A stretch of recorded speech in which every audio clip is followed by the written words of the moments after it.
Take Sean. Hi everyone, welcome back to dragonimage. Today we're doing something a little bit different. We're actually testing out a new light that we just got in. This is a RGB LED panel, so unlike all the kind of other bicolor kind of panels that we have, this one's actually got 3 sets of LEDs, a green set, a blue set, and a red set, as well as a traditional bicolor kind of functionality. So at the moment we're actually using this to light behind me at the moment, so you might have thought I'm in a green screen. I'm not. I'm actually just using this light source to project green light onto a white wall, which is giving me the appearance of a green screen. I was thinking about doing a little click and switching between things, but then I thought, you know what? That might be a little bit unrealistic, whereas me actually going over to the knob here and selecting to change the color temperature. So at the moment, we've got 0 red, so I can merely turn that knob, and I'm hoping they come up with a quicker way of doing this in future models.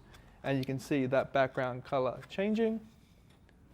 And then if I go down, I can then reduce the green. And so I've got red up full. And as you can see,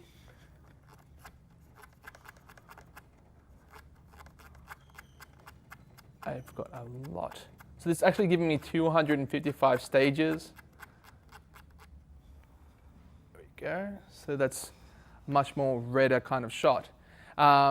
With this particular light, I can adjust those 3 color temperatures independently, or I can adjust them together. As you can see, this is red, so I can step backwards. You can definitely see that red light is hitting me, so it's no Photoshop or magic kind of technology being used in this particular case. I can press down again. Oops, menu, menu, menu. And this time what I'll do is I'll actually turn off the light completely, and I'll just go straight back into daylight mode. Just ignore that. Okay, so, wow, 256 steps. Okay, so, no light on the wall behind me. I press this button here, go down to dimmer, and now I can easily see that that is our daylight color temperature. Walk back. Definitely daylight. If I want to go to tungsten, 3200, they're quick settings, so they can be, you know, this makes at least switch between 2700, 3200, 4500, and 5600.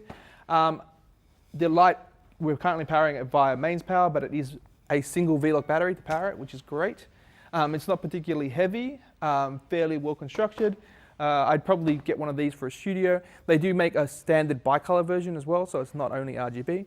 But first impressions, I love it. I think it's fantastic. The fact that I can so easily use this to create different colored backgrounds. And at the moment, whatever you do, so this is one of the other things. So for instance, if you're in a situation where you're mixing color temperature with other lights, so you've got another light, like a fluorescent, you're getting a lot of green. It's daylight, but it's green. Okay, so I set it to daylight. I go menu, I go menu, I go menu, go to green, and I go, you know what? I'm going to try to match those lights together. I can't change the other lights, but what I can do is I can get this light to match them. So that obviously gives me a lot of flexibility to match other color temperatures in the world. So for instance, if it's sunset and it's a little bit redder than actual daylight, but it's fairly close, I can just add red. And I can do those with lots of different things. So I think it's highly versatile. I recommend coming in and seeing it for yourself. And if you want to do a fake green screen, you can always set it to green. Thanks.